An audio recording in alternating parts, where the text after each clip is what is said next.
All right, welcome back. So now that you have a basic overview of what these different databases cover on the Education Research Guide, what I'm going to show you now is how to do a basic search.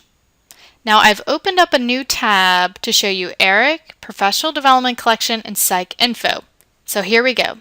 Here's the link to ERIC. Here's the link to Professional Development Collection. And here's the link to PsycInfo. What you may notice is they look almost exactly the same. That is because they are provided to us by EBSCOhost. A lot of people think EBSCOhost is a database itself, and it's actually not. EBSCOhost is just the provider to a database. So to know what database you're actually searching, you look for what's in green here. So here it tells you we're searching ERIC. I'm going to change my tab. Now we're searching in the Professional Development Collection, and now we're searching in PsycInfo. Now PsycInfo, as you can tell, has a little different basic search screen. Okay, we're going to go back to ERIC. What I would like to do is open up, this takes you to a basic search. I'm going to open up the advanced search. Now let's say I wanted to do a literature search on first-generation students in higher education. Okay, you want to distill down your research questions into key words or main ideas. So let's say, well, obviously a key word would be first generation. Okay, you're going to see these populating, just ignore them. They don't necessarily align to any subject headings or anything like that. It's just trying to predict what you're going to type. First generation. Okay, now the default is first generation and. So I could put in first generation and higher education. Or maybe I could think about some synonyms for higher education, such as college. Right? College is a synonym. University, that's also a synonym.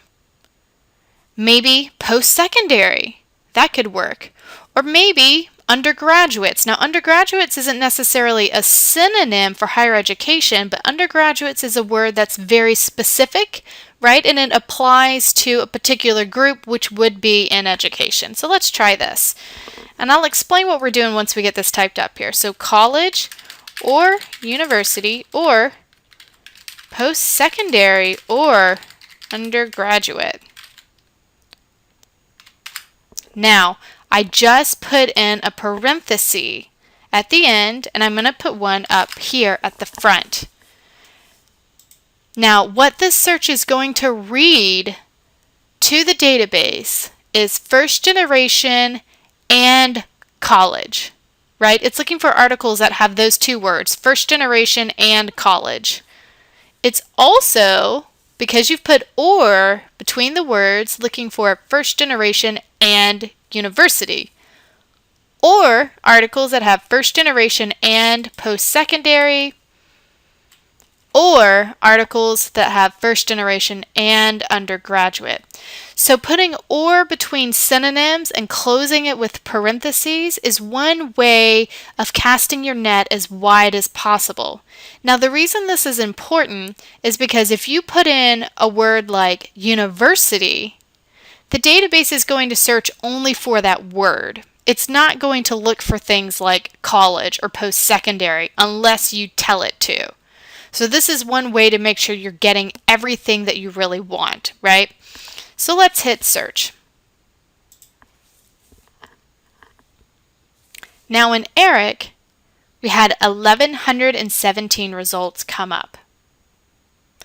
What you want to pay attention to are the details right under the title. So what's in blue are the titles of articles. Then directly beneath it, it's going to give you the bibliographic or citation information. So it tells you who wrote the article, where it was published, and this one, it's in Journal of Hispanic Higher Ed, your volume and issue number, and your page numbers, okay? And that's always going to be consistent for all of these. So this one is in Journal of Higher Ed, Outreach and Engagement, Journal of the Scholarship of Teaching and Learning. Now, let's say for the first one, I was interested in it and I wanted more details.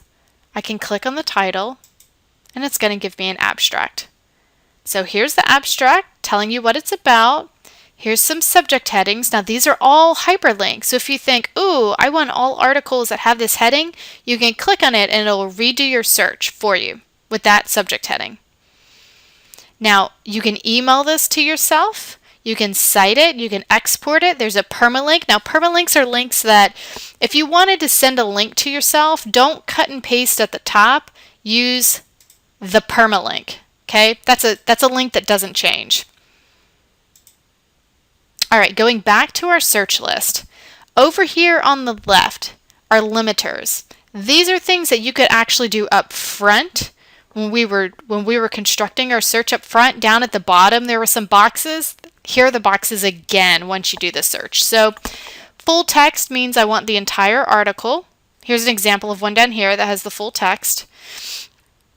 Peer reviewed is looking for journals that have peer review status. This can be a little tricky because the journal itself might be peer reviewed, but not all the content within it is peer reviewed. So you have to make sure what's coming up are research studies. And then you can identify publication dates. So let's say, oh, I only want things that have been published in the past 5 years, so 2012 to 2015. And then it redid the results, and now you only have 516 results coming up. All right, we're going to stop this video and we're going to continue looking in the professional development collection in the next video.